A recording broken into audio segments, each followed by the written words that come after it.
ক্লাসরুমে মিছিলে যাওয়া এক বিষয়,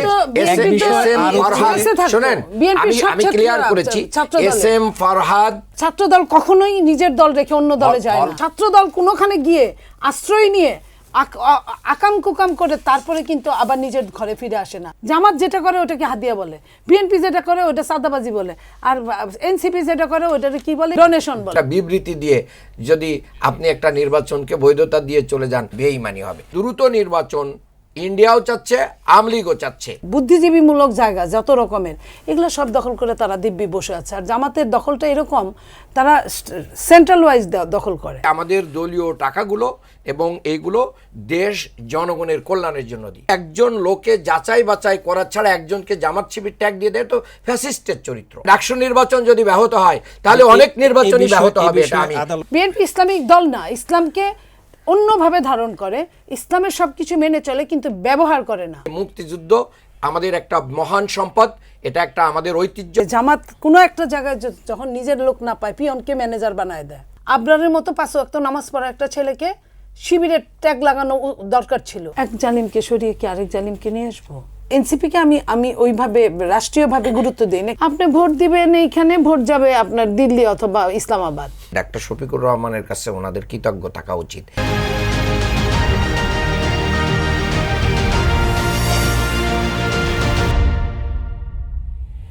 দর্শক স্বাগত কালের কণ্ঠে নিয়মিত অনুষ্ঠান কালের সংলাপে। আজ আমাদের সাথে স্টুডিওতে আলোচনা অংশ নিচ্ছেন ঢাকা মহানগর দক্ষিণ বাংলাদেশ জামায়াতে ইসলামী ঢাকা মহানগর দক্ষিণের সহকারী সেক্রেটারি ডক্টর আব্দুল মান্নান, এবং আমাদের সঙ্গে আরও যুক্ত আছেন বিএনপির সাবেক সংসদ সদস্য নীলুফার চৌধুরী মনি। স্বাগত আপনাদের কালের কণ্ঠে স্টুডিওতে। দর্শক, আজকে আমাদের আলোচনার বিষয় নির্ধারিত হয়েছে কোন পথে যাচ্ছে দেশ, সংঘাত নাকি নির্বাচন। এ বিষয়ে আজ আমরা আলোচনা করব। শুরুতেই ডক্টর আব্দুল মান্নান, আপনাকে দিয়ে আমি শুরু করতে চাই। গতকাল প্রধান উপদেষ্টার সাথে 7টি দল বৈঠক করেছেন, তার একদিন আগে বিএনপি, জামায়াত এবং এনসিপিও বৈঠক করেছেন, এবং এই বৈঠকগুলোতে প্রধান উপদেষ্টা স্পষ্ট বার্তা দিয়েছেন ফেব্রুয়ারিতে নির্বাচন হবে। যদি এর বিকল্প কেউ ভাবে তাহলে দেশ এবং জাতির জন্য সেটি দুর্ভাগ্যজনক। এর পরপরই বিভিন্ন দলের নেতাকর্মীরা আপনার মতামত দিয়েছেন সাংবাদিকদের কাছে। আপনারা বলছেন যে পিআর ছাড়া নির্বাচনে যেতে চাচ্ছেন না আপনারা। আবার কেউ বলছে যে যাদের জনগণের কাছে পৌঁছানোর ক্ষমতা নেই তারাই পিআর পদ্ধতি চাচ্ছেন। কি বলবেন আপনি? জি, আপনাকে ধন্যবাদ, এবং আমার সহ আলোচক আমাদের সিনিয়র মনি আপাকেও ধন্যবাদ। দর্শক শ্রোতা আপনাদেরকেও ধন্যবাদ জানাচ্ছি। দেশ কোন পথে যাচ্ছে? আমি মনে করি বাংলাদেশের ফ্যাসিস্টের বিদায়ের পর সকল রাজনৈতিক দলই একটা নির্বাচন চায়। নির্বাচন ফেব্রুয়ারিতে হোক, এটা নিয়ে কোনো দলের আপত্তি আছে বলে আজও পর্যন্ত আমাদের জানা নেই। বাংলাদেশ জামায়াত ইসলামী সবসময় নির্বাচনমুখী দল, এবং তারা আমাদের নেতৃবৃন্দ স্পষ্ট করতেছেন যে ফেব্রুয়ারিতে নির্বাচনে আমাদের কোনো বাধা নেই। আপনি জানেন যে এই নির্বাচনটা যখন মানে নির্বাচনী রোডম্যাপ ঘোষণার আগে যখন জুলাই ঘোষণা হয়েছিল, জুলাই ঘোষণার সময় প্রধান উপদেষ্টা যে বক্তব্য রেখেছিলেন, এবং জাতির উদ্দেশ্যে ওনার কয়েকটা বক্তব্যের ভিতরে এটা সুস্পষ্ট ছিল যে সংস্কার, বিচার এবং নির্বাচন, এই 3টা ম্যান্ডেটকে উনি ব্যাপকভাবে মানুষের সামনে তুলে ধরেছিলেন। এবং বাংলাদেশে যে সংস্কার প্রয়োজন, এটা মানে সকল দল এবং জনগণ মনে করে। তাহলে সংস্কার এবং বিচার, যারা ফ্যাসিস্টরা এদেশের প্রায় 2000 ছাত্রকে হত্যা করলো, 30,000 আহত হলো, চোখ গেল, পা গেল, হাত গেল, মানে পঙ্গু হয়ে গেল, এটার একটা মানে বিচারের যে মানে আমি কি বলবো যে চাক্ষুষ যে একটা অবস্থা, এই অবস্থাটা এখনও বাংলাদেশের মানুষের কাছে আসে নাই। 2-1 মানুষের বিচার হচ্ছে, বাকি সবাই ধরাছোঁয়ার বাইরে। এর ভিতর দিয়ে যে জুলাই সনদ ঘোষণা করার কথা, আপনি জানেন যে ঐকমত্য কমিশনের যে দীর্ঘ কয়েকটা পর্বে আলোচনা হয়েছে রাজনৈতিক দলগুলো নিয়ে, সেই আলোচনার ভিতর দিয়ে অনেকগুলো বিষয় রাজনৈতিক দল ঐকমত পোষণ করেছে। আর কিছু বিষয়ে বিএনপি নোট অফ ডিসেন্ট দিয়েছে, জামাত একটা বিষয়ে নোট অফ ডিসেন্ট দিয়েছে, এছাড়া ছোটোখাটো দলগুলো অনেকেই এগুলো দিয়েছে। তো এই জায়গায় যে বিষয়গুলো ঐক্যমত্য হয়েছে, তাহলে ঐক্যমত্য কমিশন যে জুলাই সনদ ঘোষণা করবে, এই জুলাই সনদ ঘোষণার মাধ্যম দিয়ে যদি আগামী দিনগুলোতে এটাকে যদি একটা লিগ্যাল ফ্রেমওয়ার্কে যদি না আনা যায়, আইনি ভিত্তিতে যদি না দেওয়া যায়, তাহলে যারা আগামী দিনে নির্বাচিত হবেন তারা যে এই সংস্কারগুলো ইনশিওর করবেন, এই গ্রান্টটি বাংলাদেশের জনগণ পাচ্ছে না। যার কারণে সংস্কারবিহীন আমাদের এই রক্তাক্ত বাংলাদেশ, এই রক্তের ঋণ পরিশোধ করা যাবে না। এটা প্রত্যেকটা দলের ম্যান্ডেট। কিন্তু এই ম্যান্ডেটকে আমাদের বন্ধুর সংগঠন বিএনপি বলছে যে তারা নির্বাচিত হয়ে যে সরকার আসবে তারা করবে 2 বছরের ভিতরে। আমরা বলছি আমরা যদি সবাই একমত হয়ে যায় তাহলে 2টা ওয়ে আমাদের সামনে আছে। একটা হচ্ছে গণভোট হতে পারে, আর একটা হচ্ছে লিগ্যাল ফ্রেমওয়ার্কের ভিত্তিতে একটা প্রোক্লেমেশনের মাধ্যম দিয়ে এটাকে আইনি ভিত্তি ধরে আমরা নির্বাচনে যাব। তাহলে এইটাকে আইনি ভিত্তি ধরে যদি নির্বাচনে যাই, সেটার ভিত্তিতে যদি আগামী নির্বাচন হয়, সেই নির্বাচনে যেই সরকার গঠন করুক না কেন তারা এটার আইনি ভিত্তি দিতে বাধ্য হবে, না হলে এই নির্বাচনটাই বাতিল হয়ে যাবে। এই পার্থক্যটা যদি আমরা খুব দ্রুত এই বিষয়টাকে সলভ করে ফেলতে পারি, বাংলাদেশ তত দ্রুত নির্বাচনের দিকে যাবে। এবং ফ্যাসিস্ট শক্তি এবং তার যারা দোসর, তাদের একটা গ্রুপকেও আবার এখন বাংলাদেশে নির্বাচনে এবং বাংলাদেশের রাজনীতিতে প্রতিষ্ঠা করার জন্য কিছু অদৃশ্য শক্তি কাজ করতেছে। সেই জায়গায় এসে আমি মনে করি যে ফ্যাসিস্ট বিরোধী শক্তিরা সবাই নির্বাচন চাই, তবে সংস্কার সবাই চাই, দেশের জনগণ চাই। আমরা অনেকবার আমাদের রক্ত গিয়েছে স্বাধীনতার 54 বছরে, আমরা প্রকৃত স্বাধীনতার স্বাদ এখনও পর্যন্ত পেতে পারি নাই। মানুষের অধিকার, ভোটের অধিকার নিশ্চিত করতে পারি নাই। ক্ষমতা হস্তান্তরের প্রক্রিয়াকে আমরা কি করতে পারি নাই, মানে সমুন্নত করতে পারি নাই। আমরা মানুষের যে ক্ষমতার ভারসাম্য এটা তৈরি করতে পারি নাই। আমরা ব্যাংক লুটপাট বন্ধ করতে পারি নাই। এই যে রাজনৈতিক চিরস্থায়ী একটা বন্দোবস্ত তৈরি করার জন্য যে সুযোগ এসেছে 54 বছর পরে, এবং ভারতীয় কর্তৃত্ববাদীদের হাত থেকে এই দেশকে রক্ষা করে বাংলাদেশ প্রেমী মানুষদেরকে প্রতিষ্ঠা করার যে সুযোগ এসেছে, সেই জায়গাটাকে জনগণ ইনশিওর করতে চায়। সেই জন্য আমি মনে করি আপনি যেটা বলছিলেন যে আমাদের নির্বাচনের আমি এটা আসছি যে দেখেন যে বাংলাদেশে এই বিষয়গুলো ইনশিওর করে আমাদেরকে কি নির্বাচনে যেতে হবে। আমরা তো নির্বাচনের জন্য প্রস্তুত। বাংলাদেশ জামাত ইসলামী 300 আসনে প্রার্থী ঘোষণা করে তারা নির্বাচনী ওয়ার্ক করতেছে, নির্বাচনী ওয়ার্কের ভিতরে আছে। আমি ঢাকা 6-এ নির্বাচন করতেছি, সূত্রাপুর, ওয়ারি, গান্ডারিয়া। সেখানে আমি প্রতিদিন, আজকে সকালে এখানে আসার আগেও আমি সিটি কর্পোরেশনের যে আমার একটা ওয়ার্ডের রাস্তার সমস্যা নিয়ে আমি কথা বলে আসছি। তাহলে আমরা কিন্তু নির্বাচনী ওয়ার্কের ভিতরে আসি। কিন্তু যারা বলছেন যে এখনই নির্বাচন দরকার, তাদের এখনও প্রার্থিতাই ঘোষণা হয়নি।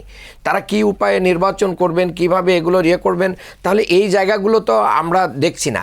এখন গত যে 3 টার্ম আমি এবং নিশিরাতের যে নির্বাচন, সেই জাতীয় পেশি শক্তি ব্যবহার করে ভোট বাক্স দখল করে, এবং অনেকেই তো বলছেন, একজন নেতা অলরেডি বিএনপির ঘোষণা দিয়েছেন আমরা ধানের শিশিরটা আলাদা সাফাই নিয়ে কি করব।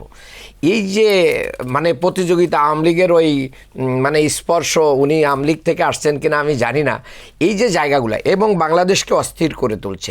দেখেন বাংলাদেশের এবং নির্বাচনের আগে দেখেন যে নির্বাচনের আগে প্রতিটা বিশ্ববিদ্যালয়ে যে ডাকসু থেকে শুরু করে জাকসু, রাকসু, সে জায়গায়ও একটা অস্থিরতা তৈরি করা হচ্ছে। নির্বাচন থেকে দূরে সরাই দেওয়ার জন্য এটা হচ্ছে। আমি আপনার কাছে একটু যেতে চাই যে বিভিন্ন রাজনৈতিক দলগুলো এই এত শর্ত দিচ্ছে কেন, মানে শেষ পর্যন্ত কি শর্তের বেড়াজালে নির্বাচন আটকে যেতে পারে? ধন্যবাদ আপনাকে। যারা শুনছেন আমার শুভেচ্ছা অভিনন্দন। আমার সহ আলোচক আমার ছোট ভাই, তাকে আমার শুভেচ্ছা। দেখেন এখানে বাংলাদেশের রাজনীতিবিদদের অনেকের, সবার না, তাদের ধারণাটা, তাদের স্টাইলটা এমন যে বিচার মানি তালগাছটা আমার। যখন ফ্যাসিস্টের বিরুদ্ধে আমরা আন্দোলন করলাম, আমরা 17 বছর আন্দোলন করছি, জামাত 17 বছর আন্দোলন করছে। এই আন্দোলনটা কিন্তু আমাদের একসাথে ছিল। অনেকেই আন্দোলন করছে। সেই দিন যাদের জন্ম হয়েছে বা 3-4 বছর, তাদের হাত দিয়ে কিন্তু শেষ পর্যন্ত আমরা সবাই ছিলাম, পিছনে ছিলাম, তাদের হাত দিয়ে কিন্তু ফ্যাসিস্টের উৎপাটন করা গেল, তখন পর্যন্ত কিন্তু দেখেন ওই বলে না গ্রামে যে বানের পানি আসলে সাপ আর মানুষ নাকি জড়াজড়ি করে থাকে, কেউ কাউকে ছোবলও দেয় না, কেউ কাউকে মেরেও ফেলে না, কিন্তু পানি চলে গেলেই কিন্তু আবার যেই যার শত্রু জাত শত্রু। ঠিক তেমনই এইখানে মানুষ তো সৃষ্টির শ্রেষ্ঠ জীব, তাদের কিন্তু অতীতকে ভুলে যাওয়া ঠিক না। তারা দিব্যি অতীত ভুলে যায় পরের দিন থেকেই, মানে যেই ফ্যাসিস্ট পালিয়ে গেল পরের দিন থেকেই তারা আবার তাদের রূপটাও ফ্যাসিস্টে, এটা হতে পারে এমন যে ফ্যাসিস্টের সঙ্গে বহু বছর থাকতে থাকতে বাংলাদেশ যতদিন প্রতিষ্ঠিত হয়েছে ম্যাক্সিমাম সময়টা ফ্যাসিস্টের আন্ডারেই চলে গেছে। 9 বছর এরশাদের সময় গেছে, আপনার 3-4 বছর বাংলাদেশ প্রতিষ্ঠিত হওয়ার পরে গেছে, আবার এখানে 15.5 বছর এইখানে গেল। এরকম ফ্যাসিস্টের কবলে থাকতে থাকতে বাংলাদেশের মানুষরা ওই হাতিকে নাকি অনেক দিন বেঁধে রাখতে রাখতে শেষে প্লাস্টিকের চেয়ারে বেঁধে রাখলো, হাতি আর ঠায় দাঁড়িয়ে থাকে, নড়ে চড়ে না। বাংলাদেশের মানুষদের নেচারটা এরকম হয়ে গেছে। নইলে মানুষ কেন ফ্যাসিস্টের মতো আচরণ করবে? ম্যাক্সিমাম দলগুলোর কথা বলছি। আমি যখন মনে করছি যে নির্বাচনের বিকল্প হতে পারে না, একটা অনির্বাচিত সরকার হতে পারে যে আমি কিছু থুক বরাদ্দ পেলাম, এই থুক বরাদ্দ তো জীবন না। আমি দেখেন প্রথমে মানুষ কি একা জন্মগ্রহণ করে, তারপরে একজনের সঙ্গে পরিণয় সূত্রে আবদ্ধ হয়, তারপর তার সংসারটা বাড়ে, মানুষ বাচ্চা কাচ্চা হয়, তারপরে তার নাতি নাতনি হয়, নাতি থেকে আস্তে আস্তে আরও ছড়ে। তা আজকে আমিত্ব নিয়ে আমি লড়াই করছি, 2 দিন পরে আমার ঘরটাই কিন্তু একটা মিছিলে পরিপূর্ণ হতে পারে হয়। তো তাহলে এই মানুষগুলো একবার ওই চিন্তা করে না যে আমি যখন একটা বাংলাদেশ হয়ে যাই তাহলে সবাই তো তাই, এরাই তো আত্মীয় স্বজন, তাহলে আমি কেন শুধু নিজের কথাটা চিন্তা করছি? তারা নিজের কথা চিন্তা করে। দেখেন জামাতের সঙ্গে আমাদের খুব ভালো সম্পর্ক ছিল, যুগপৎ আন্দোলন ছিল, তাদের কষ্টে আমরা ব্যথিত হয়েছি, আমাদের কষ্টে তারা এগিয়ে এসেছে, আমরা অস্বীকার করি না। ইলেকশন পর্যন্ত এই ফ্যাসিস্ট উৎপাটন পর্যন্ত আমরা কিন্তু অনেক সময় কথা বলতে না পারলেও কিন্তু ইশারায় কথা বলতাম। সেই জামাত পরের দিনে কি বলল যে এক জালিমকে সরিয়ে কি আরেক জালিমকে নিয়ে আসবো। বিএনপি কিন্তু আকাশ থেকে পড়ার মতো অবস্থা, বিনা মেঘে বজ্রপাত। এটা কি বললো? ওই যে বলে না যে বন্ধু যদি একটা ফুল দিয়েও টুকা দেয় এবং বন্ধু জানে যে আমি দোষী না, এটা কিন্তু বিরাট পাহাড়ের মতো আঘাতটা লাগে। অন্য মানুষ পাথর দিয়ে ঢিলাচ্ছে, সেটা কিন্তু একজন প্যাট্রিয়টের লাগে না। ঠিক এই জায়গায় আমি বিএনপির প্যাট্রিয়টের জায়গা থেকে জামাত যখন এই কথাটা বলল, তখন বিএনপি খুব কষ্ট পেল। কষ্টের সাথে সাথে নিজে অ্যালার্ট হয়ে গেল যে মানুষটা এই কথা বলতে পারে, এবং বলেই ক্ষান্ত হলো না, সব জায়গায় এটা কন্টিনিউয়াস প্রসেসে চালাতে থাকলো। এবং জামাতের সঙ্গে যারা ওতপ্রোতভাবে জড়িত, এখন যাদেরকে এনসিপি বলা হয়, তারাও বলা শুরু করলো, তুচ্ছ-তাচ্ছিল্য করা শুরু করলো। এই তুচ্ছ-তাচ্ছিল্য নিয়েও বিএনপি কিন্তু চুপ করে থাকলো যে একটা নির্বাচন পর্যন্ত আমরা দেখি, আমরা যদি বড় দল হয়ে দ্বন্দ্বে জড়ায় যাই তাহলে কিন্তু দেশে আরও অঘটন ঘটতে পারে, কারণ একটা অনির্বাচিত সরকারের হাতে ক্ষমতা, পাশাপাশি তাদের কোনো অভিজ্ঞতা নাই। সেই জায়গা থেকে জামাত কিন্তু নিজের জায়গায় চুল পরিমাণ নড়াচড়া করলেন না। এই কারণে বলছি যে যখন সংস্কার নিয়ে আমরা নিজেরাও বলি, যে কথাটা আমার ভাই বলল সে কথাটা আমরাও বলি, বিচার, সংস্কার, নির্বাচন সবই হবে, সবই হচ্ছে। কিন্তু আমরা যখন বললাম এই 1 বছর যাবৎ ট্রাইব্যুনাল বাড়াতে হবে যদি বিচার কাজ সম্পন্ন করতে হয়, কারণ বাংলাদেশের সিস্টেমটা একটা বিচার 8-10 বছর চলে যায়, তা 8-10 বছর তো একটা অনির্বাচিত ইন্টারিম গভর্নমেন্ট থাকতে পারে না। সো দ্যাট তার মানে হস্তক্ষেপ করা যাবে না, কিন্তু বিচারের ট্রাইব্যুনাল যদি বাড়ায় তাহলে কিন্তু বিচারের কাজটা একটু ত্বরিত হয়।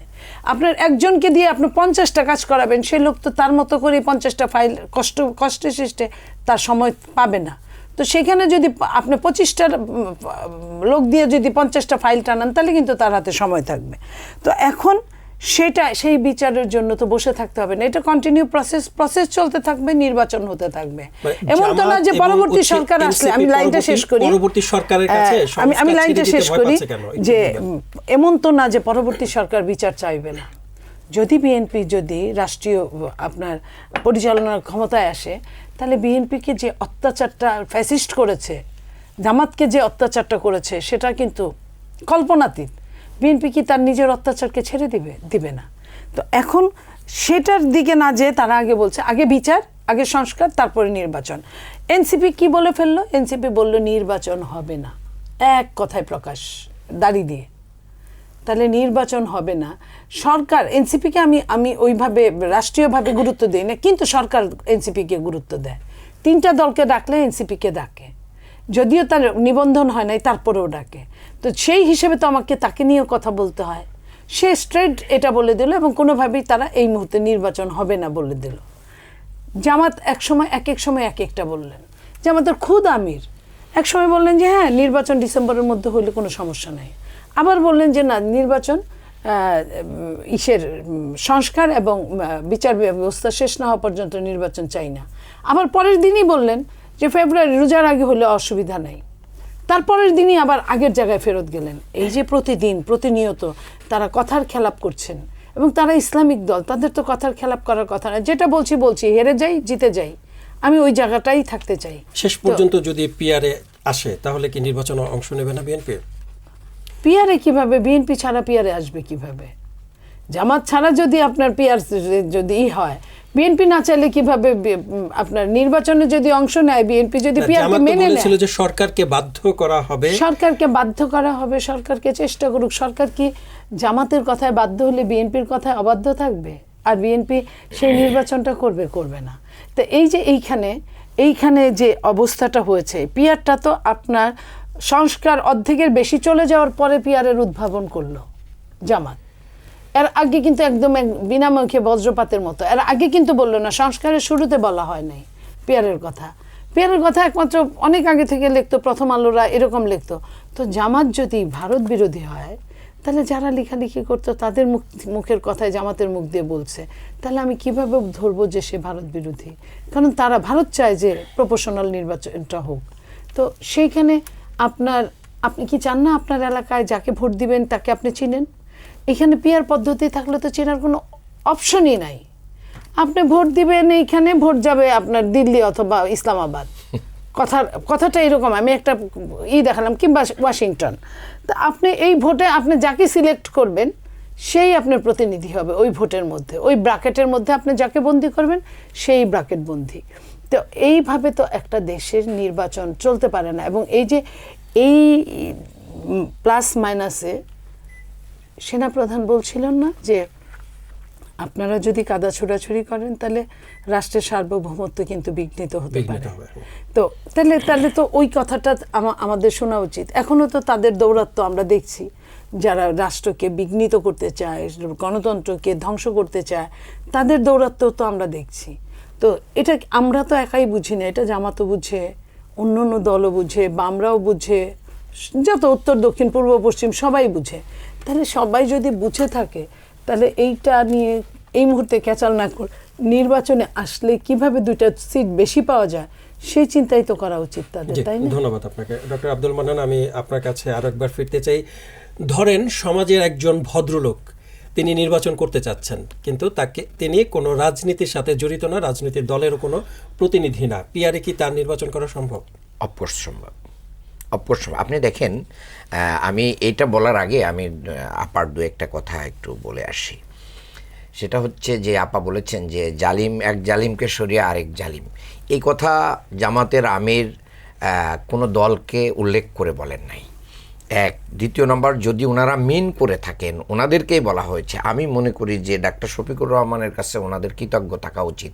এই সমস্ত কথার কারণে ওনাদের দলের যারা আনকন্ট্রোলে চলে যাচ্ছিল তাদেরকে বহিষ্কার করে, সাসপেন্ড করে প্রায় 5,000-এর মতন মানুষকে তারা কী করেছেন, দলীয়ভাবে বিভিন্নভাবে তাদেরকে শাস্তি দেওয়া হয়েছে, দিয়ে দলটাকে কন্ট্রোল করার চেষ্টা করেছেন। এটাকে নেগেটিভলি নেয়ার, সাদাকে সাদা কালোকে কালো বলতে হবে। নেগেটিভ নেয়ার কিছু নেই। আর এটার পরেও উনি যদি বলেন যে সম্পর্ক তিক্ততা কিন্তু হয় নাই। ডাক্তার শফিকুর রহমান যখন লন্ডনে গিয়েছেন তখন তো ম্যাডাম জিয়া এবং তারেক রহমানের সাথে দেখা করেছেন এই কথার পরও। তাহলে এটা তো রাজনৈতিক যে সত্যকে সত্য বলার কালচার, এটাকে অ্যাকসেপ্ট করতে হবে। আর আপা একটা কথা বললেন এনসিপি জামাত, তো আওয়ামী লীগ তো আগে বলতো বিএনপি জামাত, তা আপনারা কি এখন এনসিপি জামাত, অর্থাৎ আপনাদের পক্ষে না থাকলে তখন কি ট্যাগ করে দেবেন? এটা ট্যাগের রাজনীতি বাংলাদেশে বন্ধ হওয়া উচিত। আর আমি মনে করি বাংলাদেশের রাজনীতিতে বিএনপি অনেক কিছুতেই না করার যে একটা প্রিভিয়াস অভ্যাস আছে, ওই জায়গার থেকে বিএনপি সরে আসে আস্তে আস্তে, সময় লাগে।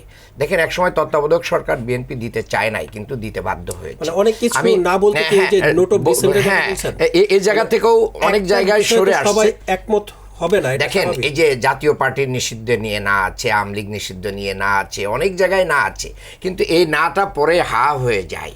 তো আমি মনে করি যে ওনাদের হয়তো বুঝতে, যেহেতু নেতা দূরে থাকেন, এটা সমন্বয় করে একটা ডিসিশনে আসতে একটু সময় লাগে, তো সেই কারণে ওনাদের হয়তো ডিসিশন মেকিংটা একটু স্লো হয়। আমি মনে করি বাংলাদেশের 71% মানুষ এখন পিয়ার চাচ্ছে, এটা জরিপ বলছে, আমরা বলছি না। এবং এটা যদি হয়, পৃথিবীর 91টা দেশে এই পেয়ার চালু আছে। এবং এই একজন সংসদ সদস্যের কাজ কি? সংসদ সদস্যের কাজ কি? মানে রাস্তাঘাট, ব্রিজ, কালভার্ট, স্থানীয় সরকারের সমস্যা দূর করা। এর জন্য তো আমাদের স্থানীয় সরকার রয়েছে। আইন তৈরি করবে, পলিসি তৈরি করবে, এগ্রিমেন্ট তৈরি করবে, দেশকে এগিয়ে নিয়ে যাওয়ার, ডেভেলপমেন্ট করার জন্য তারা কাজ করবে। তো যখনই এইটা থেকে যখন ওইটা চলে যায়, তখনই কিন্তু আমাদের এই জায়গাটা প্রশ্নবিদ্ধ হয়ে যায়। এই জন্য মনোনয়ন বাণিজ্য হয়, এই জন্য নিরঙ্কুশ সংখ্যাগরিষ্ঠতা নিয়ে অনেকেই ইতিপূর্বে যারা হয়েছেন তারা আপা বলেছেন যে 71-এর পর থেকে 75 পর্যন্ত বাকশাল হয়েছে, 96-তে এসে তারা যা ইচ্ছা তাই করেছে, আবার মানে 3 টার্ম থেকে তারা মানে এই দেশকে বিক্রি করে ফেলেছে। তাহলে এখন ফ্যাসিস্ট যাতে ফিউচারে কেউ না হতে পারে, সেটা জামাতও যদি ক্ষমতায় যায়, জামাতও যাতে ফ্যাসিস্ট না হতে পারে, সেই লাগাম টেনে ধরা কি জনগণের এই চাহিদাকে আমরা ডিনাই করতে পারি? পারি না। আমরা একটা শক্তিশালী জিনিসের নাকের ভিতরে হোক আর শিঙের উপরে হোক, আমরা কি দিই? দড়ি পেঁচিয়ে এটাকে কন্ট্রোল করি। সে আমার থেকে অনেক শক্তিশালী, কিন্তু আমরা ওই নাকের ভিতরে আর শিঙে দড়ি দিয়ে আমরা এটাকে কন্ট্রোল করতে পারি। সেটা বড় উট হতে পারে, ঘোড়া হতে পারে, ষাঁড় হতে পারে। তো বাংলাদেশ নামক একটা রাষ্ট্রকে যা ইচ্ছা তাই করার ক্ষমতা যদি কোনো দলের না হয়ে যায়, সেই জন্য পিয়ার পদ্ধতি বাংলাদেশের মানুষের জন্য প্রয়োজন। আরেকটা কথা বলেছেন, সাধারণ একজন মানুষ অবশ্যই সে পিয়ার পদ্ধতিতে নির্বাচন করতে পারবে। একটা জিনিস দেখেন, পিয়ারের ক্ষেত্রে অনেকে বলে ইসরায়েলের কথা বলে, অনেকে অন্য অন্য দেশের কথা বলে। তো আমি মনে করি যে আপনি তো নিউজিল্যান্ডের কথাও বলতে পারেন। এবং আমার এক ভাই, বিএনপির এক ভাই বললেন যে ভাই, যে নিউজিল্যান্ডে তো মানুষ সংসদ সদস্য হতেই চায় না। তার কারণ কি? সংসদ সদস্য হলে যদি রাতারাতি গাড়ি বাড়ি মিডিয়া থেকে শুরু করে নিয়ে সে মানে অঢেল টাকার মালিক হওয়ার সুযোগ থাকে, তাহলে তো এটার প্রতিযোগিতা হবে। আর ওইটা যখন মাইনাস হয়ে যাবে, তখন কিন্তু সত্যিকারের যারা মানে দলের জন্য কোরবানি করে, যারা ত্যাগী কর্মী, যারা দেশপ্রেমিক, তারাই সংসদ সদস্য হবে। সংস্কার ছেড়ে দিতে ভয় পাচ্ছেন কেন? হ্যাঁ, এটার বড় ভয় দেখেন, বাংলাদেশে অধ্যাপক গোলাম আজম স্যার যে থিওরি দিয়েছিলেন কেয়ারটেকার সরকার, সেই কেয়ারটেকার সরকার আদায়ের জন্য কিন্তু 173 দিন হরতাল করা লাগছিল, অনেক রক্তের বিনিময়ে। কিন্তু যারা এটার সাথে সম্পৃক্ত হয়ে আমাদের পলিসিকে অ্যাকসেপ্ট করে, তারাই ক্ষমতায় এসে আবার এটাকে কি করেছে?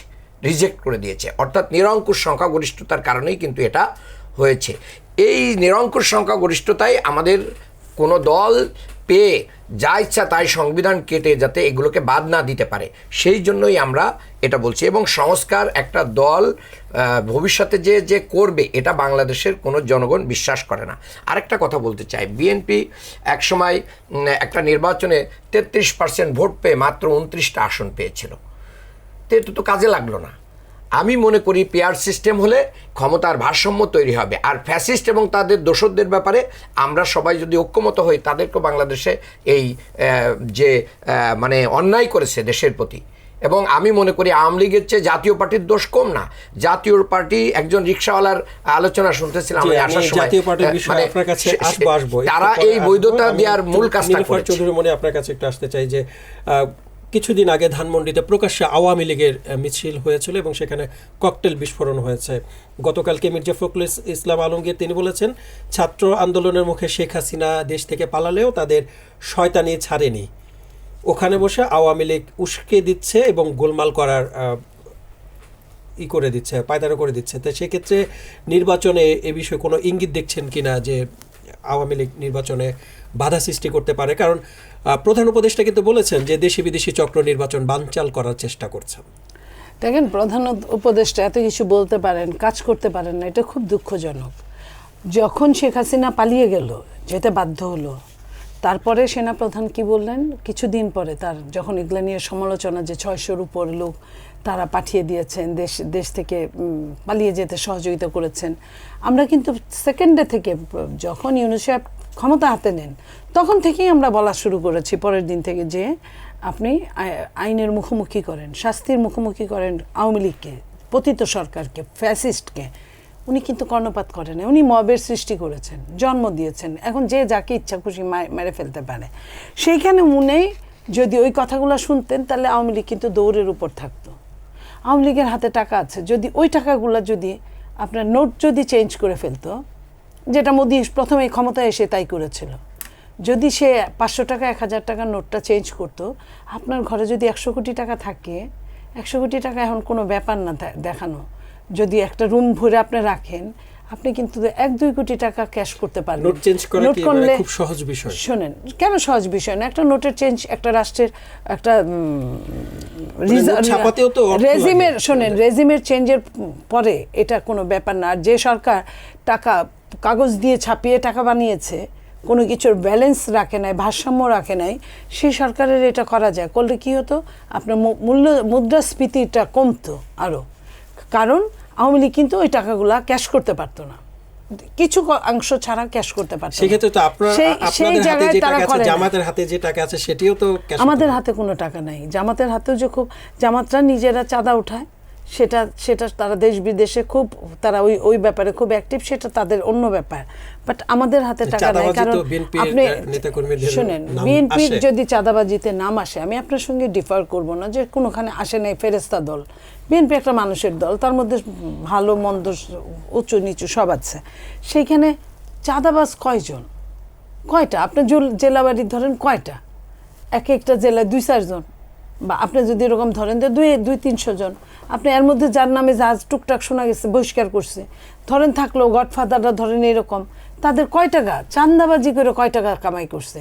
আপনার টাকা হইলো আপনার লক্ষ কোটি টাকা বিদেশ থেকে ধার করে এনে যে প্রজেক্টগুলো করছে, প্রজেক্টের নামে যে টাকাগুলো, এগুলো হলো টাকা, ঠিক আছে? তো এই টাকাগুলোর কথাই আমি বলছি। সেটা যদি করতে পারতো তাহলে ওদের কিন্তু হাতে পয়সা থাকতো না। তাহলে কি হতো, ওদের মাথায় এত শয়তানি বুদ্ধিকে আপনার সফলতায় পরিণত করতে পারতো না। আরেকটা যদি আইনের আওতায় আনা হতো, এই নামমাত্র মামলা না দিয়ে যদি সত্যিকার অর্থে যদি এলাকা বেসিস ওরকম করে মামলা দিত এবং অ্যারেস্ট করতো, ধরপাকড় করতো, তাহলে ওরা কিন্তু ভয়ে থাকতো। আজকে শুনি যে ঢাকার ভেতরে নাকি এখন সব আওয়ামী লীগ এসে বাসা বেঁধেছে, প্রত্যেক দিন কোথাও না কোথাও একটা জঙ্গি মিছিল হচ্ছে, ককটেল ফুটাচ্ছে, হঠাৎ করে একটা জঙ্গি মিছিল গতকালকে বনানীতে হয়েছে। তো এই যে মিছিলগুলা, এগুলা তো অবশ্যই একটা খারাপের নজির স্থাপন করবে বা করছে। তো সেখানে যখন যেখানে যা সমস্যা দেখা দিবে, তখন ওইখানে পিছনে গিয়ে দাঁড়াবে। আপনি যেমন বিএনপির মিছিল 1000 লোকের তো মিনিমাম মিছিল হয়, মিনিমাম। তো 1000 লোকের যদি 900-র পরে যদি কেউ জয়েন করে, কে কাকে চিনবে আপনি বলেন? জামাতের মিছিলেও যদি আপনার টুপি পরে আর আপনার দাড়ি রেখে যদি 5 দিনের 10 দিনের দাড়ি রাখলে জামাতের একটা মিছিলের জন্য সে যোগ্য হয়ে যাবে, মাথায় একটা টুপি পরে। কয়জনকে ওইভাবে চিনবে মিছিলের মধ্যে? তো সে সহিংসতা করার ইচ্ছা থাকলে সে করতে পারে।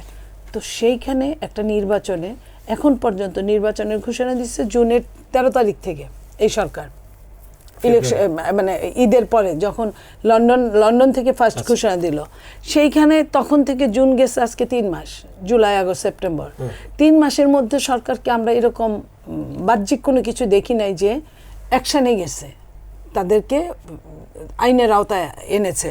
তো তাহলে আপনার নির্বাচনে একে তো একটা শ্রেণী চাচ্ছে না নির্বাচন, একে তো ষড়যন্ত্র বাইরের দেশে চলছে, তারপরে আবার ভেতরের আওয়ামী লীগ, সঙ্গে শুনি যে আপনার কি গ্রুপ, আপনার এস আলম, এটা তো পেপারে আসছে, আমার আপনার বলার কথা না।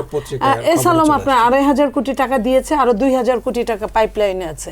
2500 কোটি হলে একটা দেশের নাশকতা কি পর্যন্ত করা যায় আপনি জানেন, আমরাও জানি।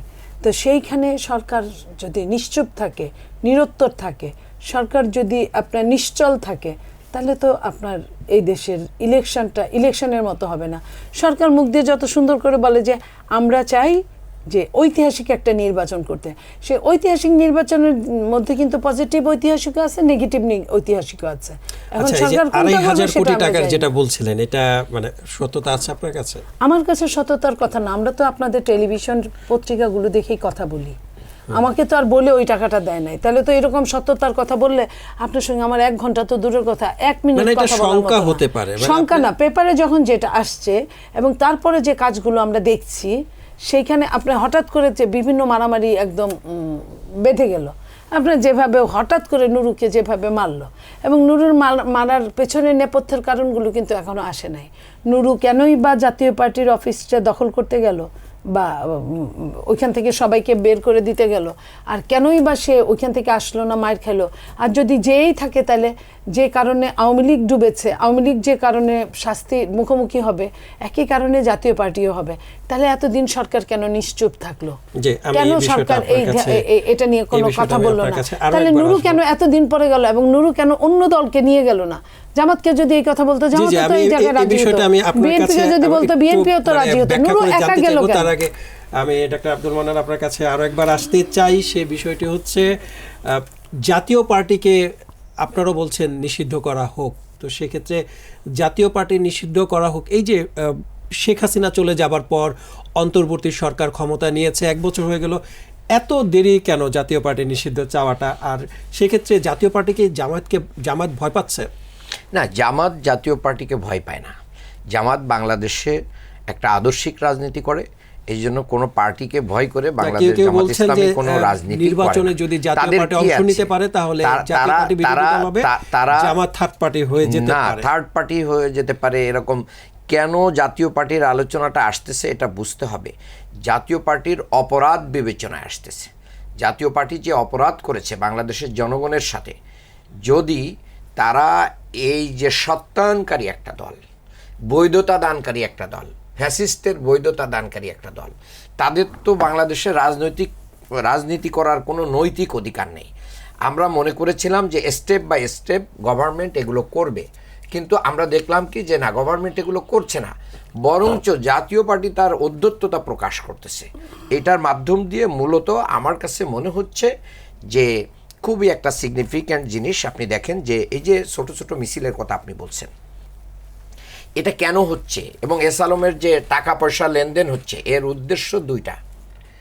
একটা হচ্ছে যে শেখ হাসিনা এবং তার রিজিমের যে বিচার কার্যক্রম, যদিও সেটা অপ্রতুল, আপার সাথে আমি একমত, আরও কয়েকটা ট্রাইব্যুনাল হতে পারতো, সেই বিচারকে ভণ্ডুল করে দেয়া। আর একটা হচ্ছে সংস্কারবিহীন একটা নির্বাচন দিয়ে দেয়া, সংস্কারবিহীন যেনতন একটা নির্বাচন। যদি সেটার মাধ্যম দিয়ে বাংলাদেশ এগিয়ে যায়, তাহলে তাদের ফিউচারের পথটা কী হবে, সম্প্রসারিত হবে। দেখেন, ইন্ডিয়া নির্বাচন চাচ্ছে, আওয়ামী লীগের এম আরাফাত সাহেব, ওবায়দুল কাদের সাহেবরাও নির্বাচন চাচ্ছে সংস্কার এবং বিচারবিহীন, যাতে এগুলোর পিছনে পড়ে যায়। এই জায়গাটাই হচ্ছে বড় ধরনের একটা আমাদের কি আছে, বোঝাপড়ার ব্যাপার রয়েছে।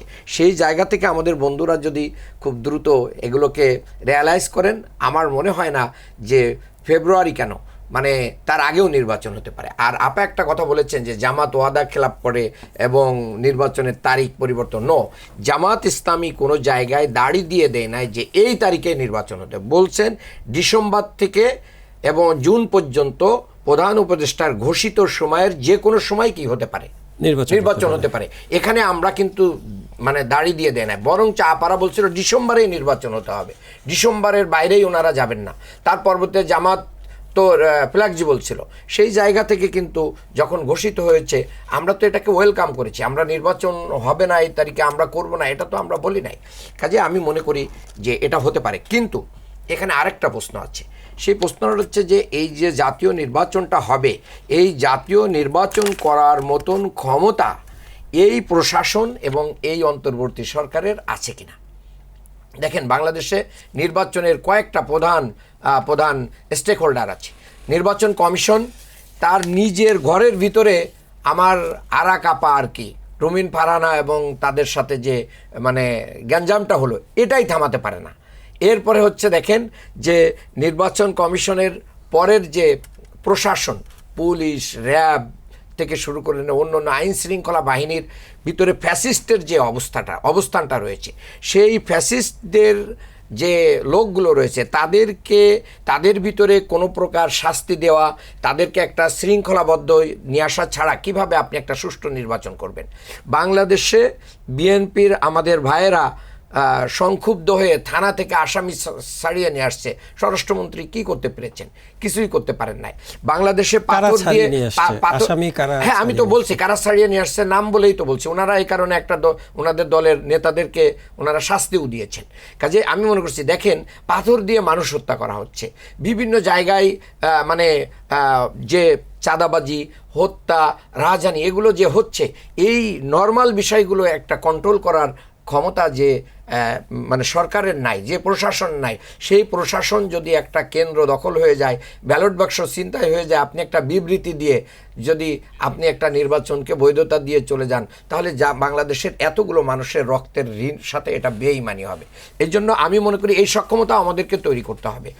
আর আমি মনে করি দ্রুত নির্বাচন ইন্ডিয়াও চাচ্ছে, আওয়ামী লীগও চাচ্ছে, এবং আমরা যারা এই দেশে সংস্কার বিচারবিহীন দ্রুত নির্বাচন চাই, মূলত এই দেশকে আবারও মানে পিছনে ফেলে দেওয়ার চিন্তা করতেছি। এই দেশের উন্নয়নে আমরা ভূমিকা রাখতে পারি। ধন্যবাদ আপনাকে নীলুফার চৌধুরী মনি। ছিনতাই, ডাকাতি, রাহাজানি, এই ধরনের যে অপরাধ হচ্ছে বিএনপির সাথে জড়িত আব্দুল মান্নানের বক্তব্যে যেটা আমরা বুঝতে পেরেছি, আপনাদেরকে অভিযোগ করে বলছেন আসামি ছাড়িয়ে নিয়ে আসার যে বিষয়টি বললেন। শোনেন, আসামি ছাড়ার বলেছে, এর জন্য শাস্তিও হয়েছে। আসামি ছাড়ানো শুধু বিএনপি একাই করে না, সবাই করে। আপনার মনে পড়ে যে ধানমন্ডিতে ডাকাতি করতে গেল কে? এনসিপি। ধরা পড়লো, পুলিশ ধরলো, ধরার পরে এনসিপির নেতারা গিয়ে তাদেরকে ছাড়িয়ে নিয়ে আসলো। আর বিএনপির মতো যদি এত বড় দল হতো তাহলে তারা কি করতো? সেখানে পাটগ্রামে যে ঘটনাটা ঘটেছে সেটার জন্য কিন্তু দল কিন্তু অ্যাকশনে গিয়েছে, ব্যবস্থা নিয়েছে। আর এই যে এতবার বলল মান্নান সাহেব, জামাত তো অনেক জায়গায় চাঁদাবাজি, বড় বড়গুলা, বিএনপি তো বোকাশোকা দল, বিএনপি ছোটোর দিকে নজর দিয়েছে। জামাত যত রকমের, আপনার বলেন হসপিটাল, আপনার বলেন ব্যাংক, প্রথমে কোন ব্যাংকে গুলাগুলি দিয়ে শুরু হলো, ব্যাংক, তারপরে আপনার পরিবহনের বড় বড় পরিবহনগুলা, সমস্ত কিছু, প্রশাসন ঢেলে সাজানো, আপনার বিশ্ববিদ্যালয়, সেগুলো তো সব জামাত দখল করেছে। যেখান থেকে তারা জানে, তারা যত রকমের আপনার বুদ্ধিজীবীমূলক জায়গা, যত রকমের, এগুলো সব দখল করে তারা দিব্যি বসে আছে। আর জামাতের দখলটা এরকম, তারা সেন্ট্রাল ওয়াইজ দখল করে আর সবাই ভাগা পায়। আপনার ওইটা একটা চাকরির মতো।